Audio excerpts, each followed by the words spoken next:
우리 엄마랑 똑같이 생겼어요. 폭설이 내리는 겨울밤, 한 여고생이 진흙탕에 쓰러져 있었습니다. 온몸이 흙으로 범벅이 된 채로요. 떨리는 손에는 부서진 붕어빵 틀 조각들이 쥐어져 있었습니다. 안 돼요. 제발. 이것만은. 그녀의 목소리는 눈보라에 묻혀버렸습니다. 아무도 그녀를 돌아보지 않았어요. 하지만 이 이야기는 여기서 끝이 아닙니다. 일주일 전 한 명품 코트를 입은 8살 꼬마가 이 소녀에게 다가왔을 때, 우리 엄마랑 똑같이 생겼어요. 그 한마디가 모든 것을 바꿔놓을 줄은 아무도 몰랐죠. 사연이 마음에 닿으셨다면 구독과 좋아요 꼭 눌러주시고 여러분의 생각은 댓글로 남겨주세요. 이 채널은 매일 사람의 인생을 뒤흔드는 사연을 전해드립니다. 그럼 일주일 전으로 돌아가 보겠습니다. 아무도 몰랐습니다. 이 소녀가 누구였는지. 일주일 전, 한겨울 영하 15도의 추운 밤이었습니다. 같은 시각, 강남의 한 고급 아파트 단지. 따뜻한 히터가 돌아가는 방 안에서 여고생들이 웃고 있었습니다. 야, 이따 카페 갈 거지? 신메뉴 나왔대. 응, 나 딸기 케이크 먹고 싶어. 그때 서울 외곽의 허름한 골목. 19살 지아는 낡은 포장마차 앞에서 언손을 호호 불고 있었어요. 붕어빵이요. 따뜻한 붕어빵 있어요. 목소리는 추위에 떨렸지만 지아는 억지로라도 밝게 말했습니다. 발밑을 보니 운동화 밑창이 완전히 갈라져 있었어요. 눈이 그 틈으로 스며들어 양말을 적셨습니다. 발가락 감각이 사라진 지는 이미 오래였어요. 지아는 발을 동동 구르며 추위를 견뎠습니다. 하지만 멈출 수가 없었습니다. 휴대폰이 울렸어요. 병원에서 걸려온 전화였습니다. 보호자님, 오늘까지 입금 확인이 안 되시면요. 간호사의 목소리가 차갑게 이어졌습니다. 내일부터 산소호흡기 사용을 중단해야 합니다. 지아의 손이 떨렸습니다. 제발이요. 이틀만 기다려주세요. 죄송하지만 규정상 어렵습니다. 밀린 금액이 이미 70만 원이 넘어서요. 전화가 끊겼습니다. 지아는 주머니를 뒤졌어요. 오늘 하루 장사로 번 돈. 10,000원짜리 2장과 1,000원짜리 7장. 27,000원이 전부였습니다. 지아는 주머니에서 구겨진 종이를 꺼냈습니다. 수능 성적표였어요. 전국 상위 5%, 서울대학교도 갈 수 있는 성적이었습니다. 하지만 지아에게는 아무 의미가 없었어요. 대학 등록금은커녕 내일 할머니 약값도 걱정이었으니까요. 지아는 성적표를 다시 주머니에 넣었습니다. 배에서 꼬르륵 소리가 났어요. 아침부터 아무것도 먹지 못했습니다. 남은 붕어빵이 있었지만 지아는 먹을 수 없었어요. 하나라도 더 팔아야 했으니까요. 어제 만든 것도 5개나 남아 있었습니다. 하나에 1,000원. 1,000원이면 할머니 약값에 보탤 수 있었어요. 그때였습니다. 남루한 차림의 노숙자 할아버지 한 분이 포장마차 앞을 지나갔어요. 비틀거리며 걷고 계셨습니다. 할아버지. 지아는 할아버지를 불렀습니다. 따뜻한 붕어빵 3개를 봉지에 담아 건넸어요. 이거 드세요. 따뜻할 때 드셔야 맛있어요. 아니, 이걸 어떻게... 괜찮아요. 제가 드리는 거예요. 할아버지의 손이 떨렸습니다. 고맙습니다. 정말 고맙습니다. 할아버지가 떠난 후 지아는 남은 붕어빵을 받습니다. 어제 만든 차가운 붕어빵 하나. 지아는 그것을 꺼내 한 입 베어 물었어요. 차갑고 딱딱했지만 꾹꾹 씹어 삼켰습니다. 그게 오늘 처음 먹는 식사였어요. 폐암 말기인 할머니는 지금 병원에서 힘겹게 버티고 계셨어요. 친할머니는 아니었습니다. 10살 때 엄마가 돌아가신 후 지아를 친손녀처럼 키워주신 은인이었죠. 할머니, 조금만 더 버텨주세요. 제가 꼭 살려드릴게요. 지아는 혼잣말처럼 중얼거렸습니다. 차가운 바람이 또 한 번 불어왔어요. 포장마차 천막이 흔들렸습니다. 지아는 떨리는 손으로 붕어빵 틀을 뒤집으며 생각했습니다. 오늘 밤은 좀 더 일해야겠다고. 적어도 3만 원은 벌어야 한다고. 포장마차로 돌아가는 길. 학교 친구들이 따뜻한 카페 안에서 웃고 있는 게 보였습니다. 유리창 너머로 딸기 케이크를 먹으며 즐거워하는 모습. 지아는 고개를 돌렸어요. 차가운 거리로 걸어갔습니다. 자신의 자리는 저기가 아니라 추운 포장마차라는 걸 알고 있었으니까요.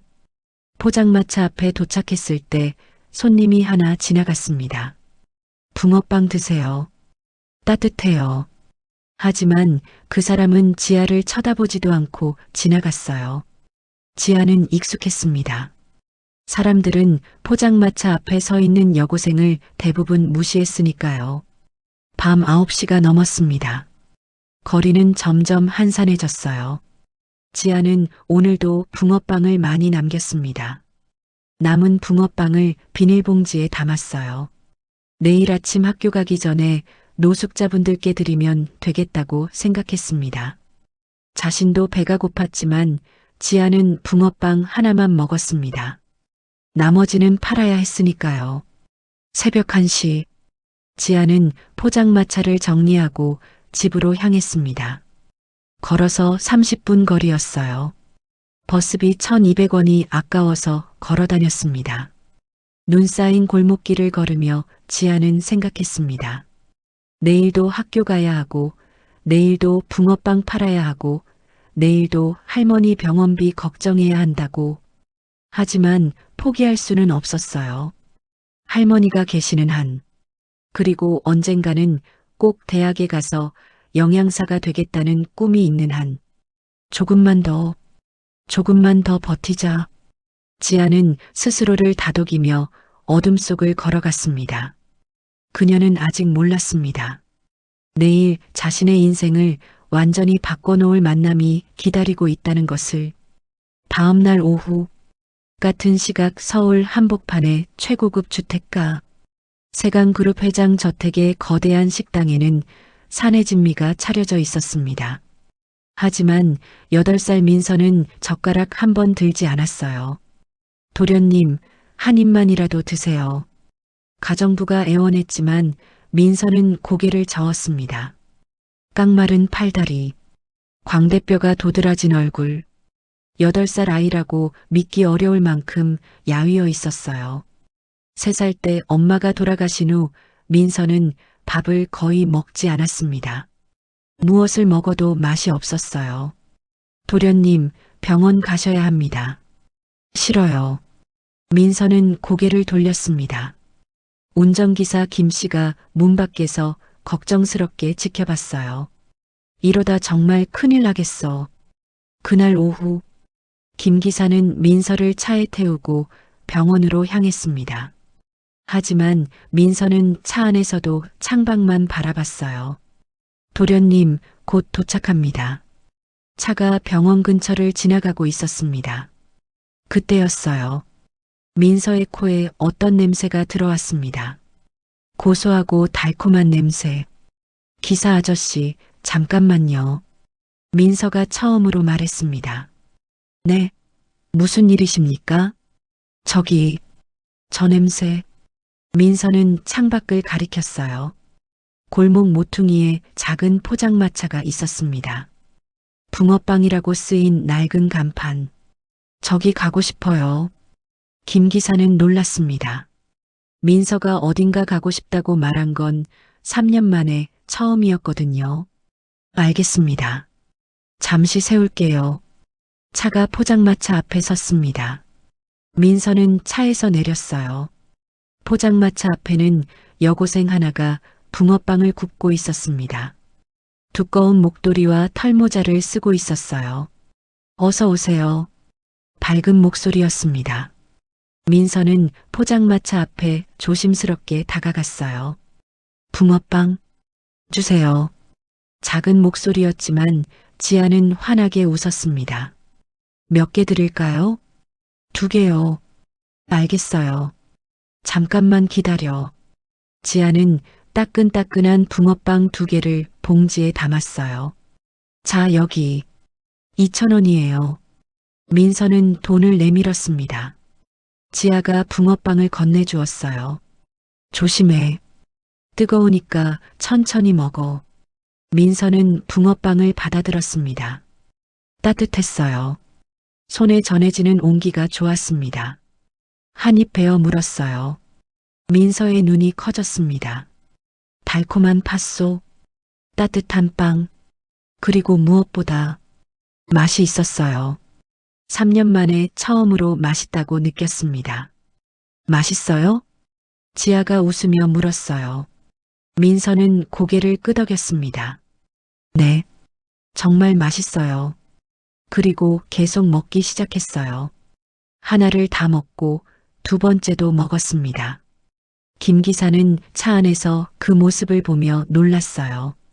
도련님이 음식을 먹고 계신 거예요. 그것도 스스로. 다 먹었어?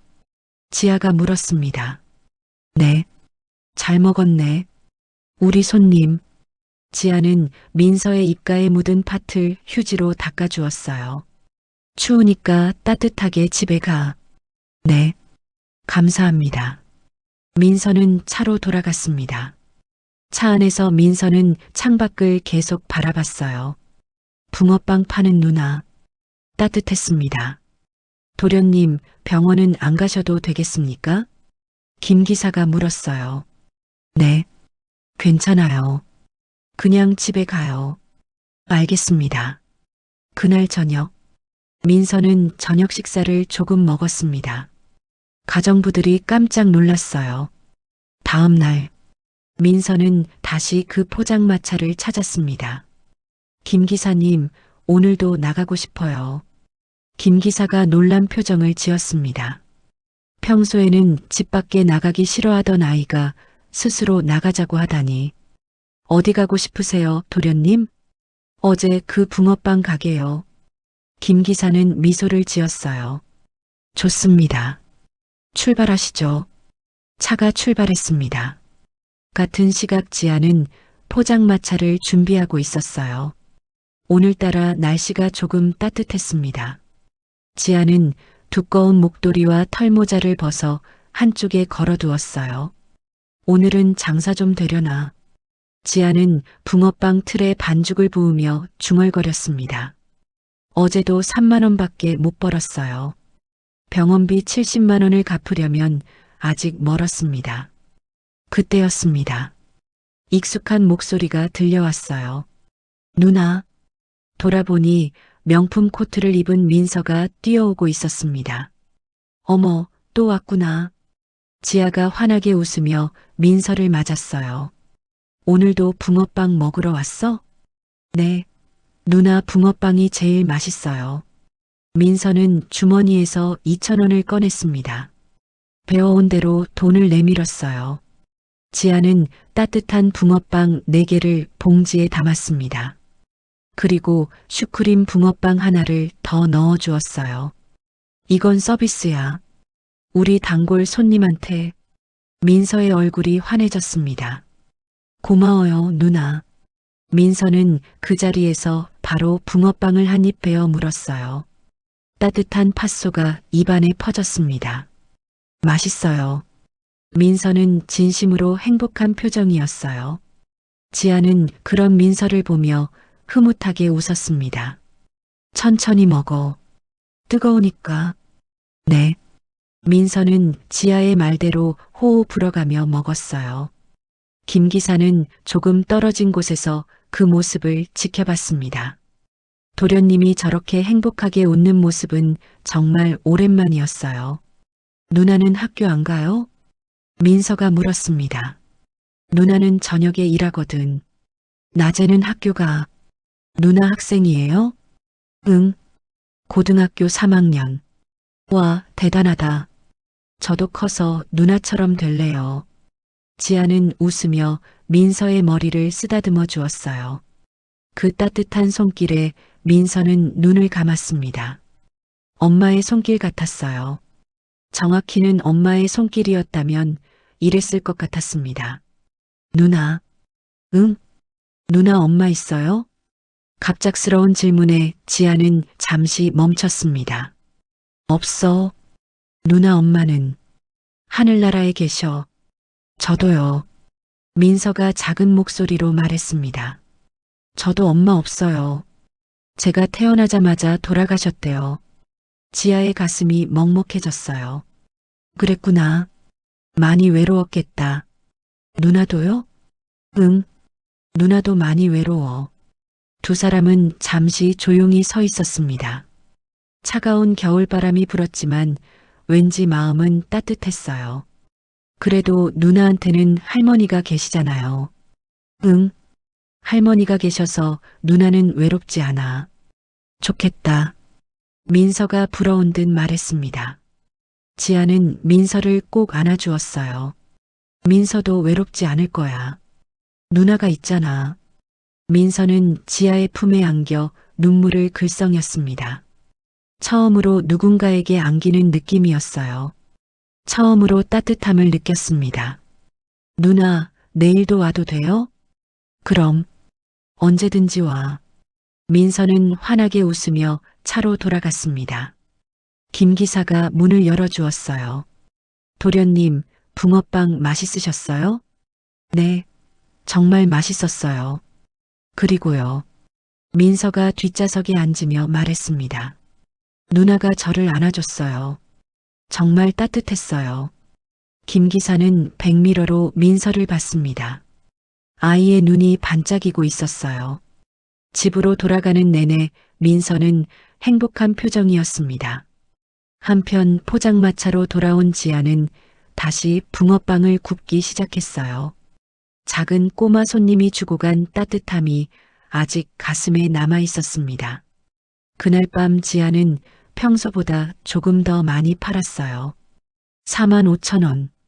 조금씩이지만 할머니 병원비에 가까워지고 있었습니다. 그리고 지아는 아직 몰랐습니다.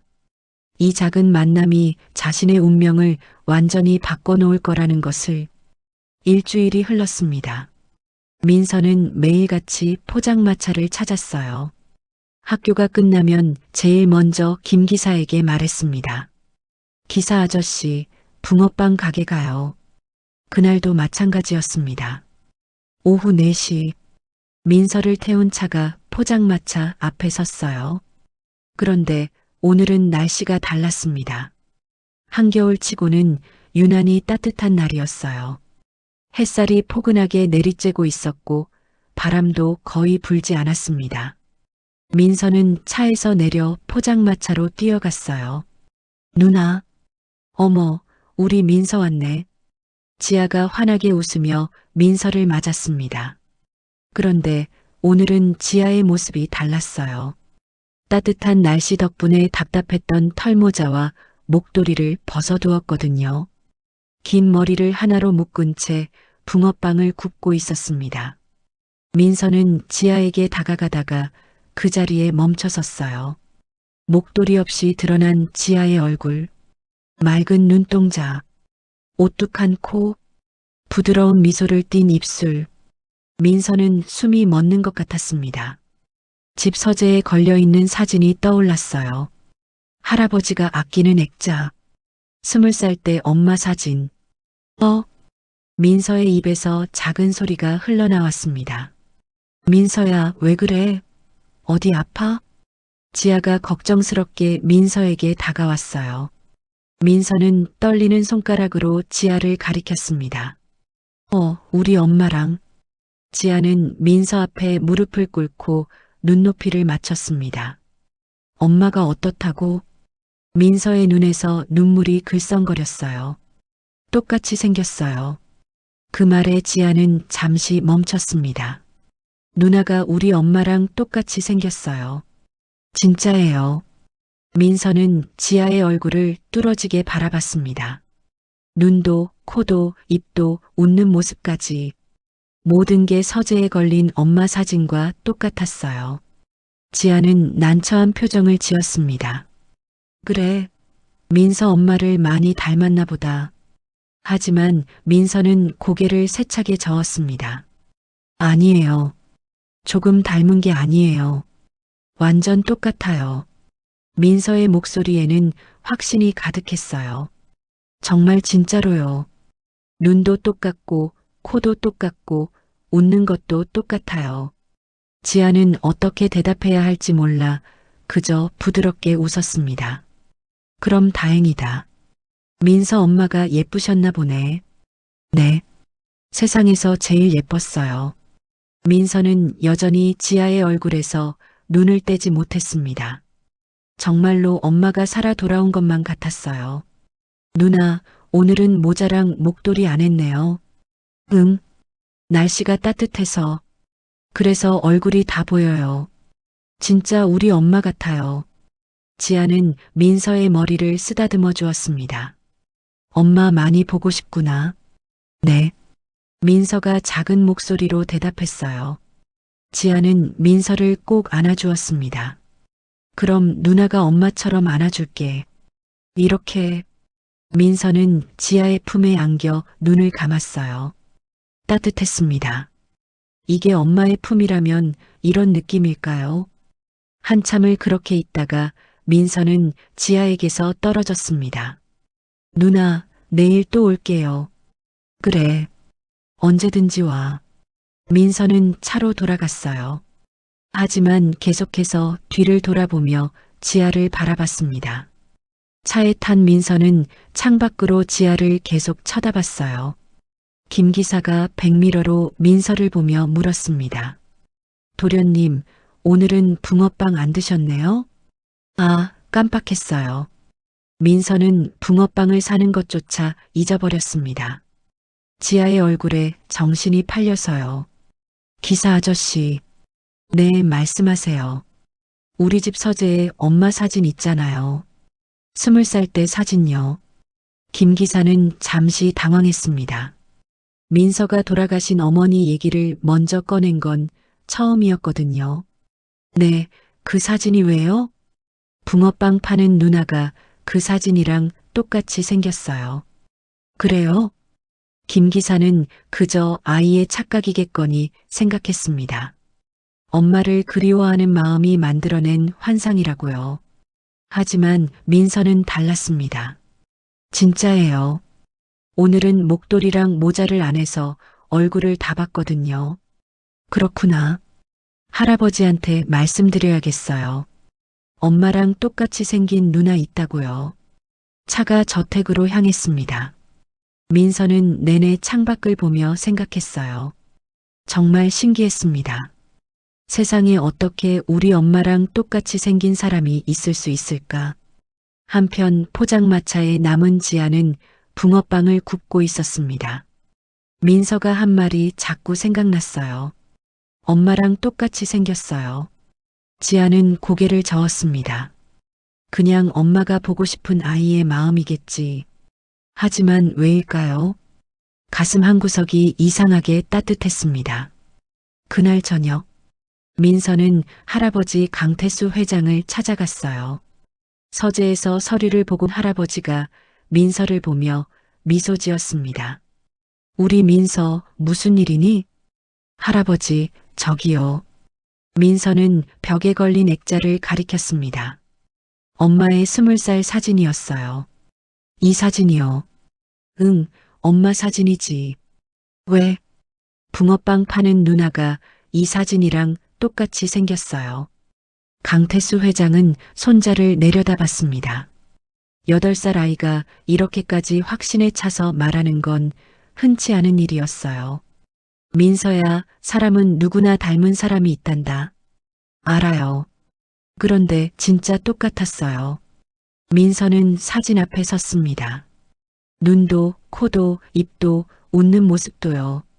강태수는 손자의 진지한 표정을 보며 잠시 생각에 잠겼습니다. 혹시? 아니야. 설마. 하지만 이상하게 불안한 예감이 들었어요. 알았다. 할아버지가 한번 확인해 보마. 정말요? 그래. 우리 민서가 그렇게 말하는데. 민서는 환하게 웃었습니다.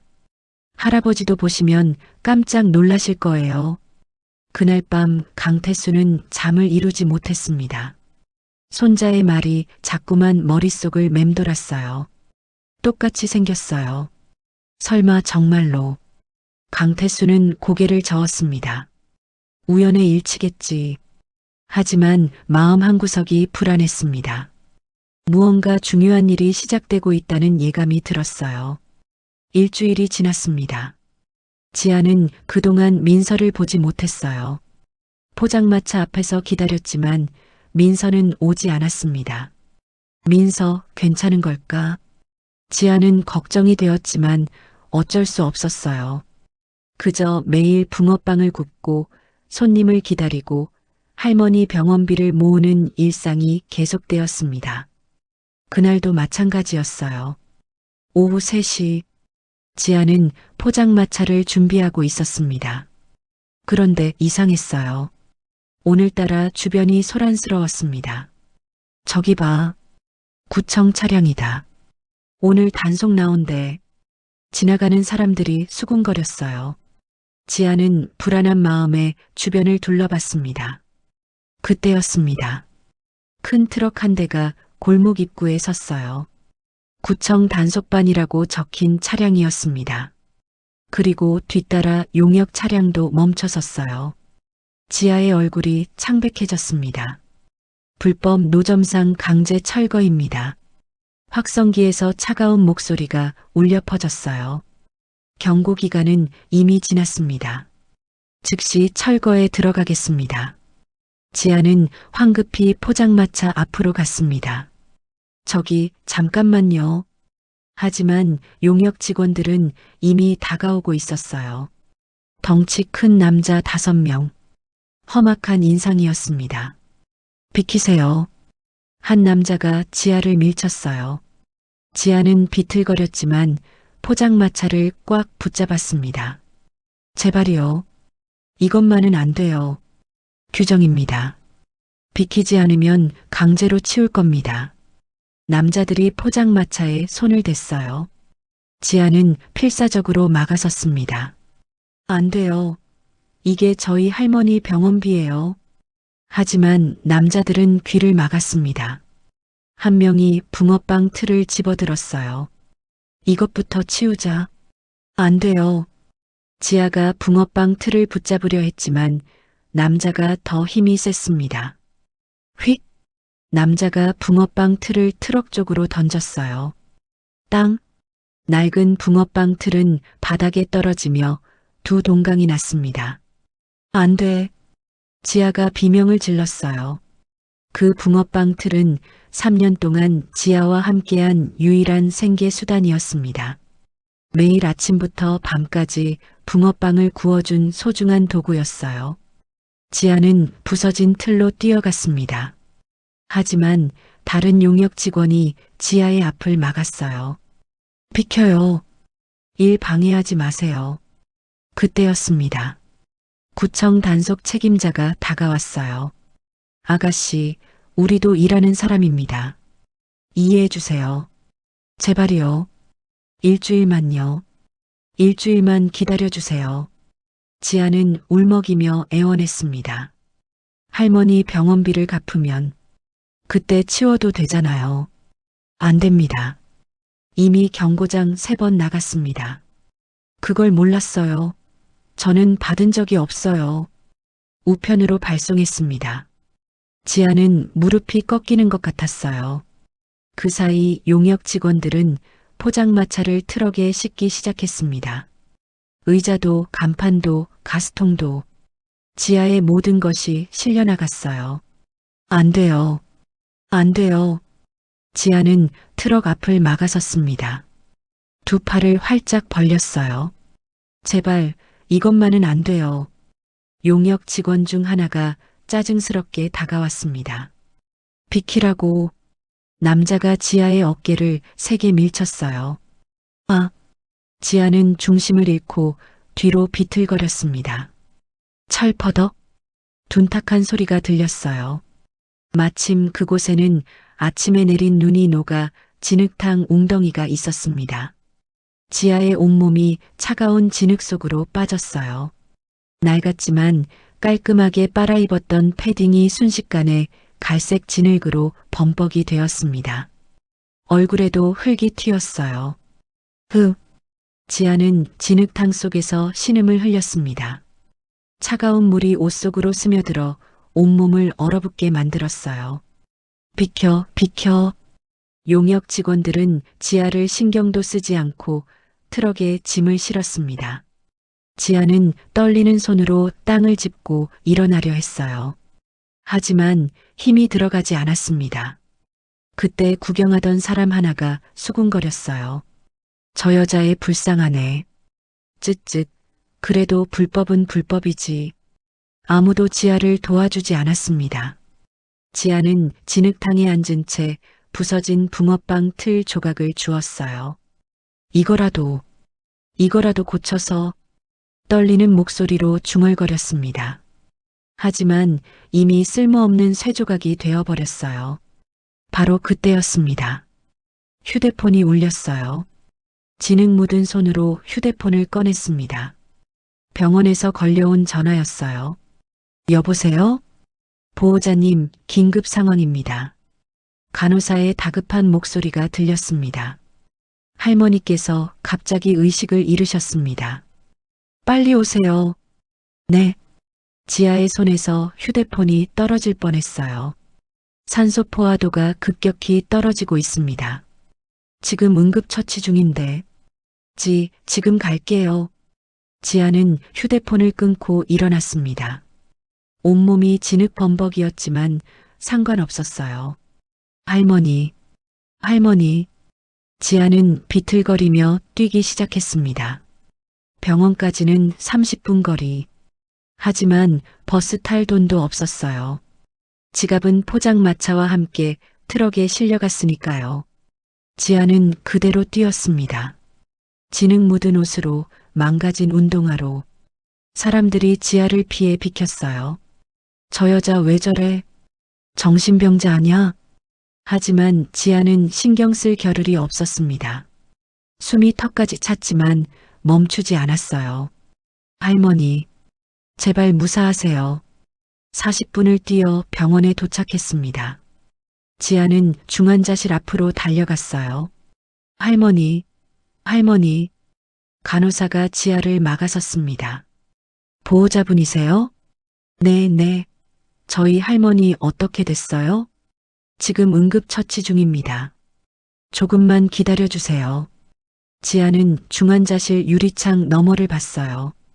할머니가 침대에 누워 계셨습니다. 여러 개의 튜브가 연결되어 있었어요. 의사들이 분주하게 움직이고 있었습니다. 지아는 그 자리에 주저앉았어요. 진흙 묻은 옷에서 물이 뚝뚝 떨어졌습니다. 지나가던 사람들이 지아를 쳐다봤어요. 하지만 지아는 아무것도 보이지 않았습니다. 그저 유리창 너머 할머니만 보였어요. 할머니. 지아는 두 손을 모았습니다. 제발이요. 제발 할머니를 살려주세요. 눈물이 흘러내렸습니다. 진흙과 섞여 얼굴을 타고 흘렀어요. 저한테는 할머니밖에 없어요. 제발. 지아는 바닥에 무릎을 꿇었습니다. 차가운 병원복도 바닥이었어요. 하지만 추위는 느껴지지 않았습니다. 오직 한 가지. 할머니가 살아야 한다는 생각뿐이었어요. 1시간이 지났습니다. 의사가 중환자실에서 나왔어요. 지아는 벌떡 일어났습니다. 의사 선생님, 저희 할머니. 의사는 심각한 표정이었습니다. 일단 안정은 찾았습니다만. 네. 상태가 매우 위중합니다. 언제든 또 위급해질 수 있어요. 의사는 잠시 망설이다가 말을 이었습니다. 그리고 밀린 병원비 문제가 있습니다. 지아의 가슴이 철렁 내려앉았어요. 오늘까지 입금이 안 되면 내일부터는 치료를 중단해야 합니다. 의사 선생님, 제발. 지아는 의사 앞에 무릎을 꿇었습니다. 일주일만요. 일주일만 기다려주세요. 제가 돈 마련할게요. 의사는 난처한 표정을 지었어요. 저도 어쩔 수 없습니다. 병원 규정이. 선생님, 제발요. 지아는 땅바닥에 이마를 찧었습니다. 제발 저희 할머니를 살려주세요. 제가 뭐든지 할게요. 복도를 지나던 사람들이 멈춰 섰어요. 진흙범벅이 된 여고생이 의사 앞에 무릎 꿇고 애원하는 모습. 하지만 아무도 다가오지 않았습니다. 그저 안타깝다는 표정으로 지나갈 뿐이었어요. 의사는 한숨을 쉬었습니다. 내일 아침까지 상의해 보겠습니다. 그리고 떠났어요. 지아는 그 자리에 주저앉았습니다. 모든 게 끝난 것 같았어요. 포장마차도 없어졌고, 붕어빵 틀도 부서졌고, 할머니는 위독하고, 병원비는 낼 수 없고, 어떡하지? 지아는 두 손으로 얼굴을 감쌌습니다. 어떡하지? 어떡해? 그때 복도 끝에서 누군가가 이 모든 광경을 지켜보고 있었습니다. 검은 코트를 입은 남자, 강태수 회장이었어요. 그는 우연히 다른 일로 병원에 왔다가 복도에서 지아를 본 것이었습니다. 진흙범벅이 된 여고생, 무릎 꿇고 애원하는 모습, 강태수의 가슴이 철렁 내려앉았습니다. 혹시 이 아이가... 강태수는 천천히 지아에게 다가갔습니다. 이틀 후, 강태수는 지아를 조용한 카페로 불렀습니다. 올 수 있겠니? 네, 할머니가 많이 좋아지셔서요. 지아는 할머니가 회복되고 있다는 소식에 기뻐했어요. VIP 병실에서 최고의 치료를 받고 계셨으니까요. 카페에 도착한 지아는 깔끔하게 빨래한 옷을 입고 있었습니다. 진흙범벅이었던 모습은 온데간데 없었어요. 앉아라. 강태수는 지아 맞은편에 앉았습니다. 테이블 위에는 얇은 서류 봉투가 놓여 있었어요. DNA 검사 결과가 나왔다. 지아는 긴장했습니다. 네. 강태수는 천천히 봉투를 지아 쪽으로 밀었어요. 직접 봐라. 지아는 떨리는 손으로 서류를 꺼냈습니다. 그리고 읽기 시작했어요. 강태수와 이지아. 부녀관계 일치율 99.99%. 이게... 지아의 목소리가 떨렸습니다. 무슨 뜻이에요? 강태수는 깊게 숨을 들이쉬었습니다. 넌 내 친손녀다, 지아야. 네. 지아는 서류를 다시 봤어요. 부녀관계. 아니, 잠깐. 부녀관계면 강태수 회장이 자신의 아버지라는 뜻인가? 아니, 정확히는 내 손녀지. 강태수가 설명을 시작했습니다. 20년 전 나에게는 딸이 하나 있었어. 이름은 서아. 지아는 숨을 죽이고 들었어요. 서아는 대학생 때 한 남자를 사랑했지. 가난한 남자였어. 강태수의 목소리가 떨렸습니다. 나는 그 사랑을 반대했어. 재벌가 딸이 가난한 남자와 어울릴 수 없다고 했지. 그래서요? 서아는 임신을 했어. 하지만 나는 그 남자를 쫓아냈고, 강태수는 눈을 감았어요. 서아는 홀로 아이를 낳다가 세상을 떠났다. 아, 그 아이가 지금의 민서야. 지아는 손으로 입을 막았습니다.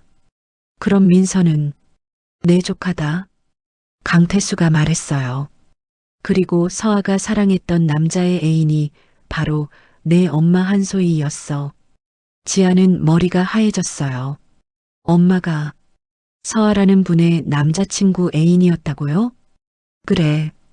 정확히는 잘 모르겠다. 하지만 내 엄마 한소희은 서아 장례식에 왔었어. 강태수는 그날을 떠올렸습니다. 통곡하며 서아에게 사과하던 모습이 아직도 기억나? 그럼 제 아빠는? 그건 나도 모른다. 강태수는 솔직하게 말했어요. 내 엄마가 서아의 남자친구와 관련이 있었는지 아니면 그 사람의 형제나 친척인지. 하지만 DNA 검사가 그래. 내가 내 손녀라는 건 확실해. 99.99%니까. 지아는 서류를 내려놓았어요. 손이 떨렸습니다. 자신이 재벌가의 손녀라니, 민서의 이모라니, 믿을 수가 없어요. 나도 처음엔 그랬어. 강태수는 지아의 손을 잡았습니다. 하지만 사실이야, 지아야. 넌 내 손녀다. 지아는 눈물이 핑 돌았어요. 그럼 저는 이제, 그래. 이제 너는 혼자가 아니야. 강태수는 부드럽게 웃었습니다.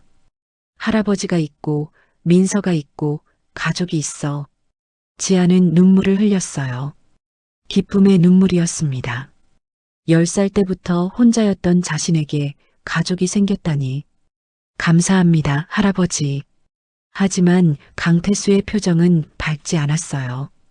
지아야, 하지만 앞으로 힘든 일이 있을 거다. 네. 우리 집안 사람들이 널 쉽게 받아들이지 않을 거야. 지아는 불안해졌습니다. 왜요? 재벌가는 복잡해. 특히 갑자기 나타난 손녀를. 강태수는 말을 잇지 못했어요. 그날 저녁, 강태수는 세강그룹 친족회의를 소집했습니다. 이사진과 친척들이 모두 모였어요. 회의실 긴 테이블에 10여 명이 앉아 있었습니다. 오늘 여러분께 중요한 발표가 있습니다. 강태수가 일어섰어요. 제 손녀를 찾았습니다. 회의실이 술렁거렸습니다. 손녀라니요? 민서 말고 또 있었습니까? 한 친척이 물었어요. 그래, 서아의 딸이야. 네, 서아가 아이를 둘 낳았단 말입니까? 아니, 강태수는 DNA 검사 결과를 테이블에 올려놓았습니다. 서아가 사랑했던 남자의 딸이야. 99.99% 일치했어. 한 이사가 서류를 집어들었어요. 이지야? 이게 누굽니까? 19살 여고생이야. 할머니와 둘이서 가난하게 살아왔지. 그 말에 회의실이 웅성거렸습니다. 회장님, 잠깐만요. 삼촌뻘 되는 강민이 일어섰어요. 이 여자애가 정말 손녀가 맞습니까? DNA 검사 결과가 나왔어. 그래도 이상하지 않습니까? 갑자기 나타난 여자애를. DNA가 거짓말을 하나? 강태수의 목소리가 차갑게 가라앉았습니다. 하지만 다른 친척들도 웅성거렸어요. 회장님, 저희 입장도 생각해 주십시오. 갑자기 거지 같은 애를 손녀라고 하시면 저희가 어떻게 받아들입니까? 재산 문제도 있지 않습니까? 손녀가 생기면 상속 지분이. 강태수는 테이블을 쾅 쳤습니다. 재산? 지금 재산 얘기를 하는 건가? 하지만 회장님, 강민이 목소리를 높였어요. 그 여자애가 정말 순수한 마음인지 어떻게 압니까? 돈 노리고 접근한 거 아닙니까? 99.99%가 우연일 것 같나? DNA 조작할 수도 있습니다. 회의실이 난장판이 되었어요. 모두가 지아를 받아들일 수 없다고 소리쳤습니다. 안 됩니다. 그런 애를 세간가에 들릴 수는 없습니다. 회장님, 다시 생각하십시오.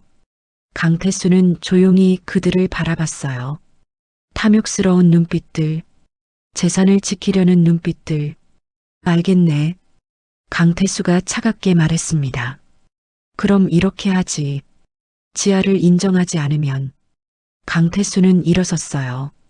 난 회장직을 내려놓겠네. 회의실이 조용해졌습니다. 회장님, 농담 아닙니다. 내 손녀를 지키지 못한다면 무슨 의미로 이 자리에 있겠나? 강민이 황급히 다가왔어요. 회장님, 그렇게까지 하실 필요가. 내 결심은 확고해. 강태수는 회의실을 둘러봤습니다. 일주일 들이지. 일주일 안에 지아를 가족으로 받아들이든 아니면 내가 물러나든. 그리고 강태수는 회의실을 나갔어요. 뒤에서 웅성거리는 소리가 들렸습니다. 미친 짓이야.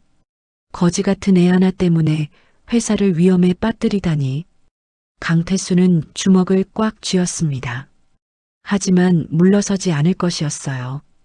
다음 날, 지아는 학교에서 이상한 소문을 듣기 시작했습니다. 야, 저 여자의 세강그룹 회장 손녀래. 헐, 진짜? 근데 왜 여태 붕어빵 팔았대? 사기꾼 아냐? 재벌 집안에 빌붙으려고. 복도를 지나갈 때마다 수군거리는 소리가 들렸어요. 지아는 고개를 숙이고 교실로 들어갔습니다. 하지만 교실도 마찬가지였어요. 쟤 진짜 재벌 손녀 맞아? 글쎄, 돈 냄새 맡고 붙은 거 아냐? 지아는 자리에 앉았습니다. 친했던 친구 하나가 다가왔어요. 지아야, 그거 진짜야? 응. 헐, 대박.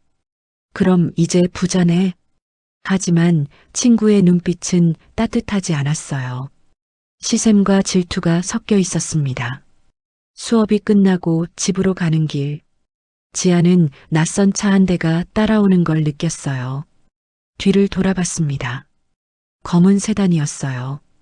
차가 지아 앞에 섰습니다. 창문이 내려가고 한 남자가 나왔어요. 이지아 양 맞습니까? 누구세요? 명함 받으세요. 남자는 명함과 함께 봉투를 건넸습니다. 뭐예요, 이거? 돈입니다. 5천만 원. 지아는 깜짝 놀랐어요. 뭐라고요? 세강가에서 나가주십시오. 그럼 이 돈을 드리겠습니다. 남자의 목소리는 차갑고 사무적이었습니다. 저는 1억까지 올려드릴 수 있습니다. 지아는 봉투를 남자에게 돌려주었어요. 저는 돈 때문에 할아버지를 만난 게 아니에요. 그럼 할머니 병원비는 어떻게 할 겁니까? 회장님이 끊으시면? 협박이었습니다. 지아는 떨렸지만 고개를 저었어요. 저는 안 갈 거예요. 남자는 차가운 미소를 지었습니다. 후회하실 겁니다. 차가 떠났어요. 지아는 그 자리에 멈춰 섰습니다. 손이 떨렸어요. 집으로 돌아온 지아는 침대에 쓰러졌습니다. 가족을 찾아서 기뻤는데 왜 이렇게 힘든 걸까요? 휴대폰이 울렸어요. 강태수 회장이었습니다. 지아야, 괜찮니? 네, 할아버지. 하지만 지아의 목소리는 떨리고 있었어요. 미안하다. 내가 널 제대로 보호하지 못해서. 괜찮아요. 절대 괜찮지 않아. 강태수의 목소리도 떨렸습니다. 조금만 기다려라. 내가 꼭 지켜줄게. 전화를 끊고 지아는 눈물을 흘렸어요. 가족이 생긴 게 기쁜 건지 아니면 슬픈 건지 더 이상 알 수 없었습니다. 일주일이 지났습니다. 친족 회의가 다시 열렸어요. 강태수는 회의실에 홀로 서 있었습니다. 일주일이 지났습니다. 강태수가 차갑게 말했어요. 여러분의 답은 무엇입니까? 강민이 일어섰습니다. 회장님, 저희는 지아를 받아들일 수 없다는 거겠지. 강태수는 이미 알고 있었어요. 그래. 강태수는 회장 직인이 들어있는 상자를 꺼냈습니다. 그럼 약속대로 나는 회장직에서 물러나겠네. 회의실이 술렁거렸습니다. 회장님, 정말입니까? 그래. 내 손녀 하나 지키지 못하는 회장은 의미가 없어. 강태수는 상자를 테이블에 내려놓았어요. 하지만 강태수는 친족들을 둘러봤습니다. 내가 물러나면 세강그룹도 끝이야. 여러분이 그토록 아끼는 재산도. 그게 무슨. 나를 따르는 이사들과 주주들이 있어. 내가 떠나면 그들도 떠날 거야. 강태수는 냉정하게 말했어요. 회사는 분열되고 주가는 폭락하겠지. 친족들의 얼굴이 창백해졌습니다. 그러니 선택하게. 거지 같은 손녀 하나 받아들이든 아니면 모든 걸 잃든. 강민은 입술을 깨물었어요. 다른 친척들도 말이 없었습니다. 한참의 침묵 후 강민이 고개를 숙였습니다. 알겠습니다, 회장님. 지아 양을 받아들이겠습니다. 진심으로? 네. 하지만 강태수는 알고 있었어요. 이건 진심이 아니라 타협일 뿐이라는 것을. 그래도 괜찮았습니다. 시간이 지나면 바뀔 테니까요. 좋아. 그럼 내일 지아를 정식으로 가족에 소개하겠네. 다음 날, 강태수는 지아를 저택으로 불렀습니다. 할아버지, 여기가. 지아는 거대한 저택을 보고 입을 벌렸어요. 드라마에서나 보던 대저택이었습니다. 우리 집이야. 그리고 이제는 내 집이기도 하고. 현관문이 열렸어요. 민서가 뛰어나왔습니다. 지아 누나. 민서는 지아를 꽉 안았어요. 누나, 보고 싶었어요. 나도 보고 싶었어, 민서야. 지아는 민서를 안아주었습니다. 할아버지가 그러는데 누나가 우리 가족이래요. 응, 맞아. 진짜요? 그럼 이제 매일 볼 수 있어요? 그래. 민서는 환하게 웃었어요. 세 사람은 저택 안으로 들어갔습니다. 거실에는 친족들이 모여 있었어요. 차갑고 경계하는 눈빛들. 하지만 강태수가 있었기에 아무도 함부로 말하지 못했습니다. 소개하지. 내 손녀 이지아다. 지아는 어색하게 인사했어요. 안녕하세요. 이지아입니다. 아무도 대답하지 않았습니다.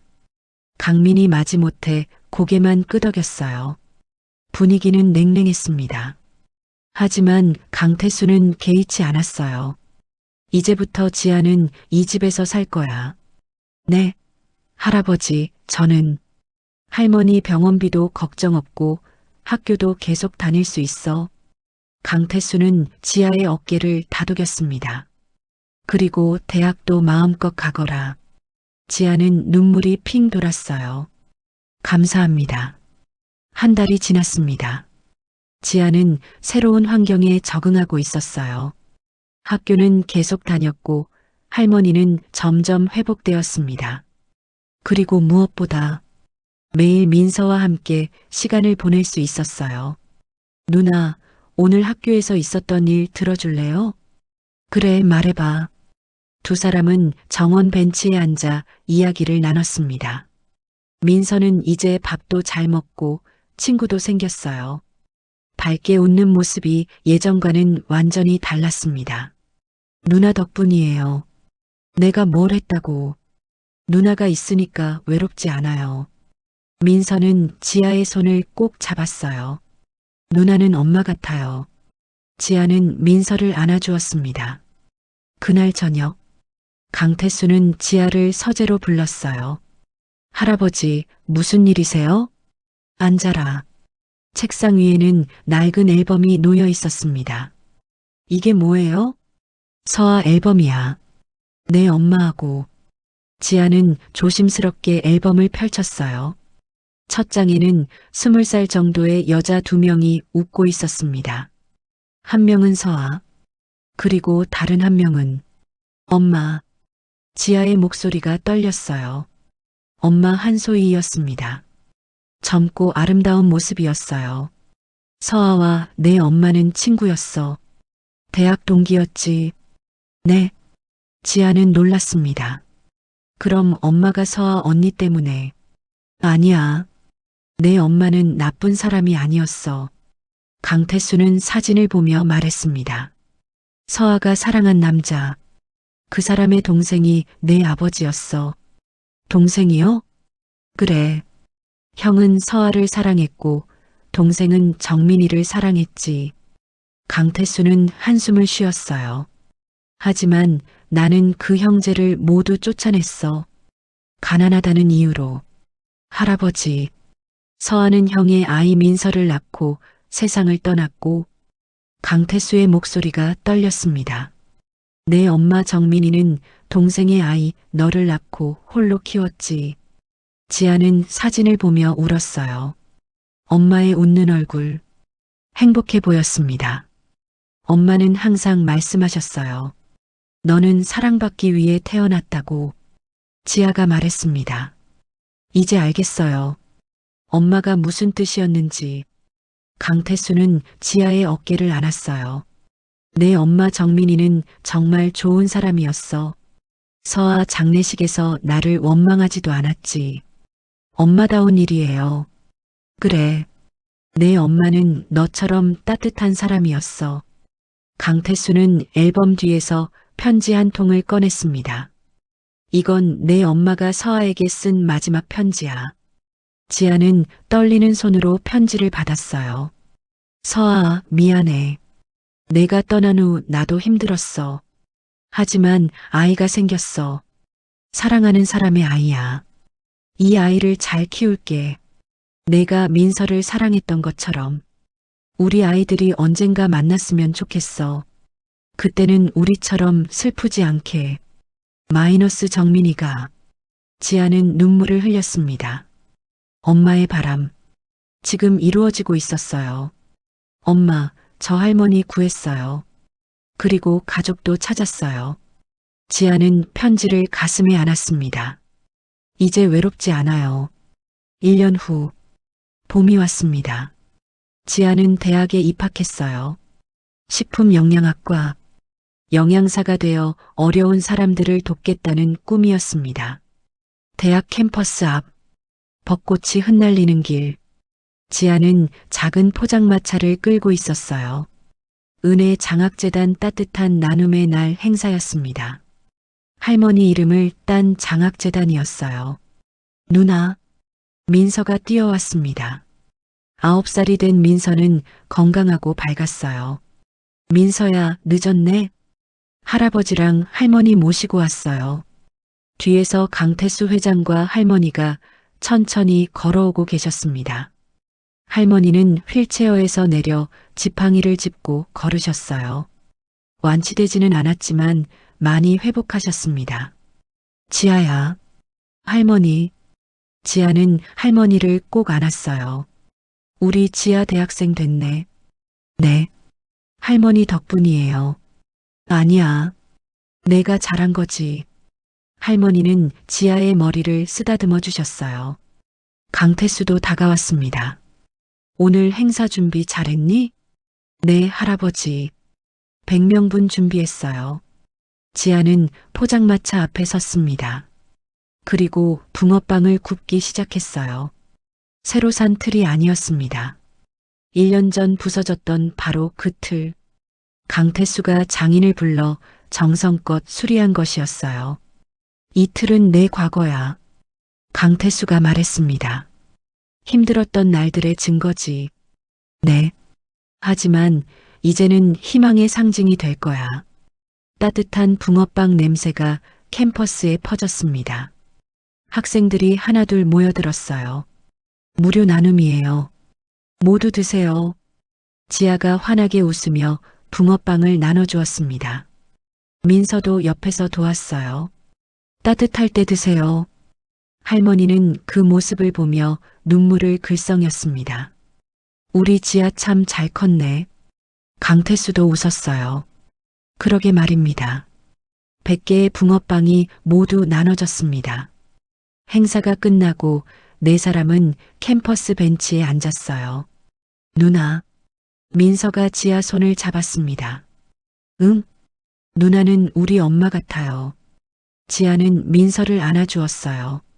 민서야, 나는 내 이모야. 알아요. 그래도 엄마 같아요. 민서는 지아 품에 안겨 웃었습니다. 강태수는 그 모습을 보며 하늘을 올려다봤어요. 서아, 정민아. 보이니? 너희 아이들이 행복해하고 있어. 벚꽃잎이 바람에 흩날렸습니다. 마치 대답하는 것처럼. 지아는 포장마차 옆에 전시된 액자를 봤어요. 엄마와 서아 언니가 함께 웃고 있는 사진. 그 옆에는 지금의 지아와 민서 사진이 나란히 걸려 있었습니다. 엄마, 저 행복해요. 지아는 마음속으로 말했습니다. 엄마가 바랐던 것처럼 저는 사랑받기 위해 태어났어요. 따뜻한 봄바람이 불었습니다. 지아의 머리카락을 쓰다듬는 것처럼, 마치 엄마의 손길처럼, 그날 지아는 깨달았습니다. 진짜 행복은 돈이나 지위가 아니라 사랑하는 사람들과 함께하는 것이라는 걸, 그리고 그 따뜻함을 다른 사람들에게 나누는 것이라는 걸. 지아는 민서와 손을 잡고 캠퍼스를 걸었습니다. 할아버지와 할머니가 뒤따라오셨어요. 벚꽃잎이 눈처럼 내렸습니다. 그 속을 걷는 네 사람. 이제는 외롭지 않은 가족. 붕어빵 파는 가난한 여고생은 이제 사랑받는 손녀가 되었습니다. 그리고 그 사랑을 세상에 나누는 사람이 되었어요. 오늘도 여러분의 삶에 무지개 같은 행복이 뜨기를 바라며 구독과 좋아요 꼭 눌러주시면 더 흥미있는 이야기로 찾아뵙겠습니다. 지금까지 마음보따리였습니다. 감사합니다.